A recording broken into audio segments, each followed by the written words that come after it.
কর্তব্যরত পুলিশ কর্মীদের সিঁদুর পরানোয় অভিযুক্ত বিজেপি কর্মীদের বিরুদ্ধে শতপ্রণোদিত মামলা রুজু করেছিল পুলিশ। আজ চুঁচুড়া থানায় হাজিরা দিয়ে নোটিশ মেনে চলার সম্মতি জানিয়ে এলেন 6 বিজেপি নেতাকর্মী।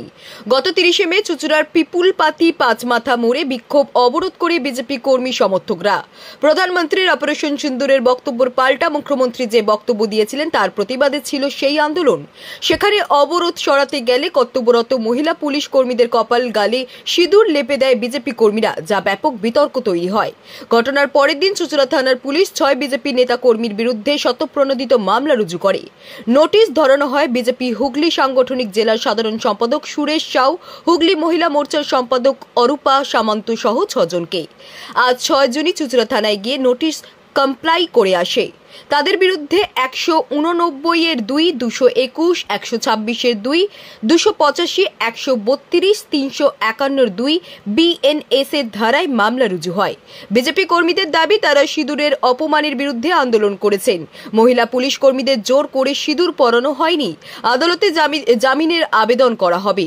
সুরেশ সাউ বলেন, থানায় হাজিরা না দিলে গ্রেফতার করবে বলেছে পুলিশ, তাই আমরা হাজিরা দিয়ে নোটিশ কমপ্লাই করেছি। অনুব্রত মণ্ডল পুলিশ অফিসারকে হুমকি দিচ্ছে, তার বিরুদ্ধে কোনো ব্যবস্থা নেই। পুলিশ শাসক দলের হয়ে কাজ করছে, তাদের ভাবা উচিত ডিএ বাকি আছে তাদেরও। আমি সিঁদুর পরাইনি, তবুও আমার নামের বিরুদ্ধে অভিযোগ করছেন তারা। কারণ স্যার সেদিন নাকি আমাকে লক্ষ্য করে স্যার বলছিলেন যে তোমার গলা বেশি, তুমি জোরে কথা বলছো।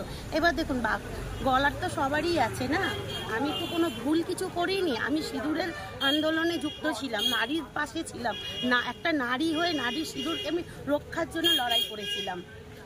তাহলে কি এটা মানে পুলিশকে আপনাদের মানে ডাকার জন্য কি এই নোটিশ পাঠিয়েছে, কি মনে করেন?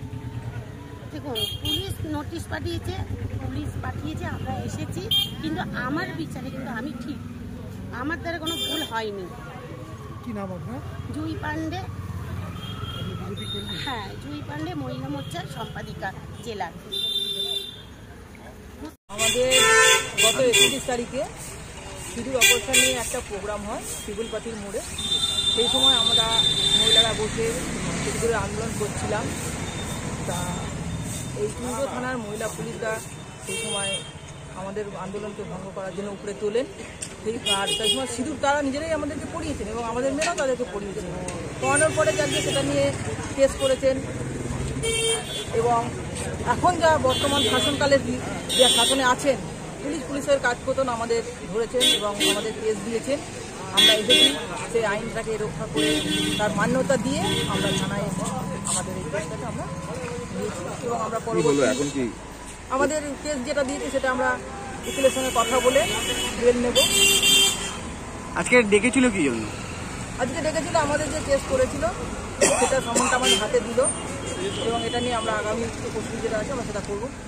আইনের কাজ করেছে, আমরা আমাদের কাজ করবো। এবার কোনো জিজ্ঞাসাবাদ করেছে আপনাদের? না, কোনো জিজ্ঞাসাবাদ। কিন্তু অভিযোগ তো ছিল আপনারা জোর করে পুলিশ একদম যারা কর্তব্যরত মহিলা তাদেরকে সিঁদুর পরিয়ে দিয়েছিলেন, সেটা কি ঠিক করেছেন? কোনো কিছুই করানো হয় করিনি, এটা মিথ্যা অভিযোগ দেওয়া হয়েছে। কিন্তু আপনাদের ওই ভিডিওতে দেখা গেছিল কিছু বিজেপি মহিলা মোর্চার কর্মী কর্তব্যরত অবস্থায় মহিলাকে সিঁদুর পরিয়ে দিচ্ছে, ভিডিওতে দেখা গেছিল। সেটা হয়তো আপনাদের ভুল হয়েছে, কারণ পুলিশরাও আমাদের মেয়েদের সিঁদুর পরিয়েছে। এই ভিডিওটা আপনারা কেউ দেখাননি, আপনারা ওই ভিডিওটা বারবার দেখাচ্ছেন এবং সেটাকে টার্গেট করা হয়েছে। কি নাম আপনার? আমার নাম অরূপা সামন্ত, হুগলি সাংগঠনিক জেলার সম্পাদিকা। প্রশাসন যে যারা আজকে সিঁদুর হাতে রাস্তায় নামলো প্রতিবাদ জানাতে, তাদের নামে কেস জারি করে দিল। তাদের আজকে বলছে থানায় হাজিরা দিতে হবে, থানায় এসে উপস্থিত হতে হবে, নাহলে অ্যারেস্ট করবে। এরকম ব্যাপার হয়ে গেছে। আমরা এই বিষয়টা নিয়ে খুবই চিন্তিত এই কারণে বেশ কিছুদিন যাবৎ আমরা দেখলাম পুলিশ একবারে সরাসরি ফোনের মধ্যে দিয়ে যেভাবে গালমন্দ করেছে অনুব্রত মণ্ডল, তাকে নিয়ে পুরোটাই একবারে নিষ্ক্রিয়। অথচ দেখা যাচ্ছে সিঁদুর হাতে, যেটা নারীদের অহংকার অলংকার, সেই নিয়ে প্রতিবাদে নামতে তাদের সঙ্গে সঙ্গে কেস দিয়ে দিল। 3 দিনের মধ্যে থানায় উপস্থিত না হলে তাদেরকে অ্যারেস্ট করা হবে, এরকম পরোয়ানা জারি করলো।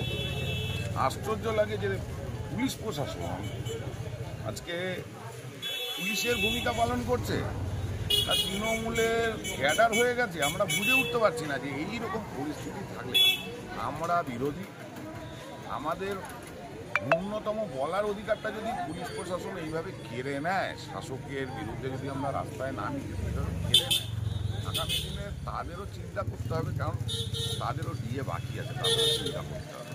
কিন্তু দাদা দেখা যাচ্ছে সেদিনকে আপনার কথা অনুযায়ী সেখানে মহিলাদের কর্মসূচি ছিল, সেখানে দেখা যাচ্ছে আপনাকেও তো সমন ধরানো। ব্যাপারটা হয়ে গেছে, আমি পাশে বসেছিলাম, একটা আমাদের যিনি স্থানীয় বিধায়ক আছে তার বরাবরই মানে টার্গেটের একটা কেন্দ্রবিন্দু আমি রয়েছি, বিভিন্ন জায়গায় নানান রকম মন্তব্য করে উনি। আমরা দেখলাম তারপরে তিনি নিজে এরকম থানায় এসছে, এটা স্বাভাবিক ব্যাপার, এখানকার বিধায়ক মানে তো এখানকার মুখ্যমন্ত্রী ভাবে তিনি নিজেকে, সেই হিসাবে এখানে নির্দেশিকা দিয়েছে, আদেশ দিয়েছে, সেই হিসাবে পুলিশ তো বললাম নিজের ডিউটি কম পালন করছে, তৃণমূলের ক্যাডারের ভূমিকা পালন করছে বেশি, তাই আমার নামটা এর সঙ্গে জুড়ে দিয়েছে। আপনি অনুব্রত মণ্ডলের কথা বললেন, সেখানে তো আমাদের বিরোধী দলনেতা শুভেন্দু অধিকারীও বহুবার পুলিশকে অনেক রকম কুরুচিকর মন্তব্য করেছে। এই ধরনের মন্তব্য আপনি যদি অডিওটা শোনেন আপনার নিজের অবাক লাগবে যে কোন জায়গায় আমাদের রাজ্যের পুলিশ প্রশাসন এসে দাঁড়িয়ে পড়েছে। আর এটা শুধু কেবল আমাদের রাজ্যের মুখ্যমন্ত্রীর জন্য হচ্ছে, এখনো পর্যন্ত অ্যারেস্ট হয়নি, তার একমাত্র কারণ হচ্ছে মাননীয় মুখ্যমন্ত্রী, ওনার নির্দেশ নেই, সে কারণে আজকে পুলিশকে বেগ পেতে হচ্ছে। নয়তো এই ধরনের যারা মন্তব্য করে পেছনে লাথি মেরে রাস্তায় কোমরে দড়ি বেঁধে হাঁটাতে হাঁটাতে থানায় নিয়ে এসে ঢোকানো উচিত। এই ধরনের এরা তৃণমূলের, এরা নেতা না, এরা সমাজের কলঙ্ক, আর এদেরকে সমাজে থাকার কোনো অধিকার নেই।